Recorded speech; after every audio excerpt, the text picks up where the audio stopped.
Salut à tous et soyez les bienvenus sur la chaîne qui déboîte. Pour la maison, j'ai déjà testé énormément de capteurs différents. Des caméras, bien sûr, des capteurs de fumée ou des choses comme ça, des éléments pour la sécurité qui sont évidemment importants et presque même, j'ai envie de dire, pour certains d'entre eux, essentiels. Après, il y a des capteurs qui sont un peu moins essentiels, mais certains peuvent quand même bien vous sauver la mise. Par exemple, récemment, j'ai mis sous un des meubles de ma cuisine un capteur d'humidité, d'eau plus exactement, et bah, il m'a évité un sacré dégât des eaux puisque mon lave-vaisselle a rendu l'âme et il a fui par terre et je m'en suis rendu compte tout de suite. L'humidité, c'est un fléau qu'on néglige souvent dans les maisons, et ça, et aussi les fuites thermiques. Les endroits où il peut faire froid, ou trop chaud même. Par exemple, votre congélateur, si son joint est naze, eh ben, il va faire moins de froid et vous risquez d'avoir du givre ou même une panne de moteur de votre congélateur, des choses comme ça. On ne peut pas vraiment trop surveiller. Enfin, on ne pouvait pas, puisqu'aujourd'hui, on va tester des capteurs d'humidité et de température de chez Xsense. Alors, est-ce que c'est vraiment utile et est-ce que ça vaut le coup d'investir dans un tel kit? Eh bien, écoutez, je vais vous donner mon avis dans un instant. C'est parti pour le test. Et c'est parti pour le déboîtage dans les règles de ce pack de 4 capteurs ainsi que sa base. Moi, quand j'avais vu la photo sur Amazon, je m'attendais à ce que la base, ce soit un truc grand, un peu comme une box internet, quoi. Et en fait, non, c'est tout petit. Regardez-moi ça, la boîte, elle est minuscule. Donc, là-dedans, on a tout ce qu'il faut pour surveiller 4 endroits de votre maison. Et quand je dis endroit de votre maison, en fait, vous pouvez carrément mettre ces trucs-là à l'intérieur d'un frigo ou d'un congélateur pour en maîtriser la température. Si vous avez une fuite et que votre congélateur commence à faire du givre, vous vous en rendez pas forcément compte tout de suite. Mais avec ce genre de capteur, oui, parce que vous pouvez définir en fait une alarme et dire, voilà, si la température arrive au-dessus ou en dessous d'un certain seuil, déclenche une alarme. La notice, elle est multilangue, y compris le français, voilà. Je vous montre, faites pause si vous voulez juger de la qualité de la traduction. Mais Xsense, en général, c'est plutôt quali. La base, les capteurs. Les autres capteurs sont certainement planqués en dessous ici. Voilà. Donc c'est pas mal, il y en a 4. Hop. Voilà, magnifique. Et puis, on va avoir les petits accessoires. Alors ça, c'est cool, c'est qu'ils ont fourni des piles. Voilà, pour tous les capteurs. Donc manifestement, ils fonctionnent avec des piles AAA. On a des petites lanières aussi, c'est pas mal si on veut les accrocher à une poignée de porte ou un truc comme ça. C'est pas idiot. Il y a ça m'a l'air d'être du double face si on veut les coller contre une paroi ou une chose comme ça. Il y a tout ce qu'il faut pour les installer et les faire fonctionner. Ça doit être le câble d'alimentation. Donc je pense que c'est de l'USB type C. Non, perdu. C'est du micro USB. Ça, c'est un peu dommage. Pour alimenter la base, évidemment, avec donc la petite power brick qui, j'imagine, doit être une 5 watts, c'est ça. 5 volts à 1 ampère, archi classique, mais ça veut dire que la base consomme peu d'énergie, ce qui est plutôt une bonne chose en soi. Allez, on va regarder de plus près, bien sûr, la base et un des capteurs. Alors, la base, c'est un bête carré aux angles arrondis, avec un petit design bombé. C'est sympa, moi j'aime bien cet aspect un peu de galet de plage. On aurait presque envie de le prendre et de faire des ricochets avec sur un lac. Mais ne le faites pas, hein, s'il vous plaît. Le X ici est en fait un voyant. Et ça n'a rien à voir avec le X de Elon Musk, hein, je vous rassure. 4 pieds en caoutchouc, une petite, manifestement, ouverture pour faire sonner la base. Pas mal. Si vous êtes loin de votre smartphone, la base sonne et vous savez qu'il y a un problème sur un des capteurs. Un bouton ici, j'imagine, pour faire notamment la synchro des différents capteurs avec la base. Et juste un câble d'Alim, pas d'Ethernet. Il va falloir donc brancher ce truc-là à votre réseau Internet de chez vous en Wi-Fi. Quant au capteur, lui aussi, il a un petit X sur le dessus, mais c'est juste embossé. Je ne crois pas que ce soit un voyant. Ah, encore que j'ai un doute. On va voir ça dans un instant. Donc, on l'ouvre comme ceci. Voilà. C'est en fait tout le capteur qui est un capot. Tac. Voilà. Et donc, on met des piles. Bah, vous savez quoi? Ils ont eu la gentillesse d'en fournir. On va pas se priver. Hein. Hop. Donc, c'est bien. Hein. Il y a vraiment des petits lots de piles pour chaque... vous voyez, là, vous ne pourrez pas dire que je découvre pas les produits en même temps que vous. Hein. J'ai même pas encore mis les piles. Voilà. J'espère que ça va pas faire un vilain bip. Surtout que là, j'ai pas encore mis la base sous tension. Je ne vois pas de bouton de synchro là-dessus. Alors, est-ce qu'il est à l'intérieur? Oui, peut-être. Est-ce que c'est ce truc-là?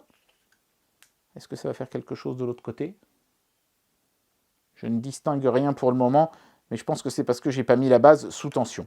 Donc, bah écoutez, c'est exactement ce que je vais faire. Hein. Je vais connecter la base, je vais la connecter à mon Wi-Fi, et puis on va faire l'essai avec un des thermomètres, hein, comment ça marche, et est-ce que c'est vraiment utile ou pas de posséder un tel objet. C'est parti.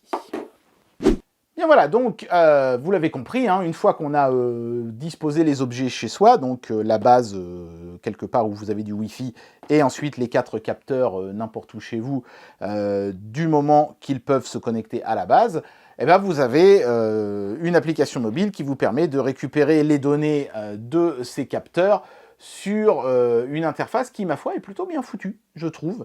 On peut fonctionner soit par appareil, soit par lieu.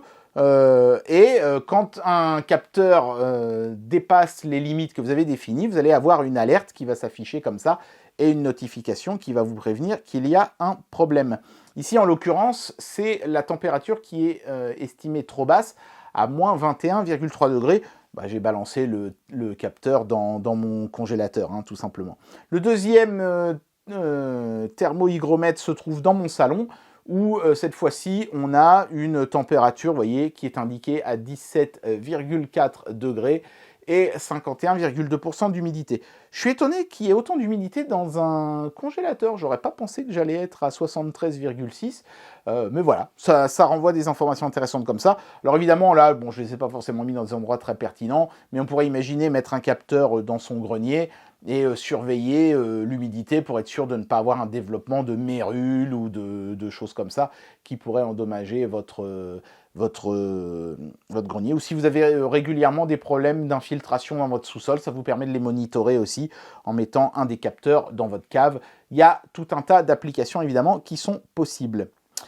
Maintenant, c'est pas malheureusement parfait dans le meilleur des mondes. Vous voyez, si j'appuie sur ce système-là, je peux voir une courbe de la température, vous voyez, qui évolue, tac, tac, tac, et de l'humidité aussi. Bon, ça grimpe d'un coup parce que le capteur s'est activé, en fait. Hein. Là, il était désactivé, d'un seul coup, il s'est activé. Donc, hop, on est passé de 0 à 73% d'un coup. Là, en revanche, on voit que la température a un petit peu remonté. On est passé de moins 21,7 à moins 21,3. Hein. C'est pas un gros delta.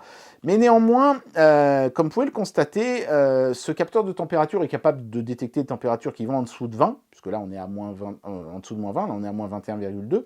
Mais en revanche, la zone d'alerte, vous voyez, c'est cette réglette ici qu'on peut faire défiler dans un sens et dans l'autre. Cette zone d'alerte qui va se déclencher quand on atteint ou quand on va en dessous de certaines températures ou d'une certaine humidité, eh ben malheureusement, je ne peux pas la mettre en dessous de moins 20. C'est la limite de l'application. Il faudrait faire une petite mise à jour de l'appli pour que ce soit possible d'aller plus bas. Parce que là, en l'occurrence, j'ai des alertes sans arrêt pour me dire « Attention, ce capteur, il est trop froid parce que mon congélateur descend en dessous de moins 20. C'est couillon.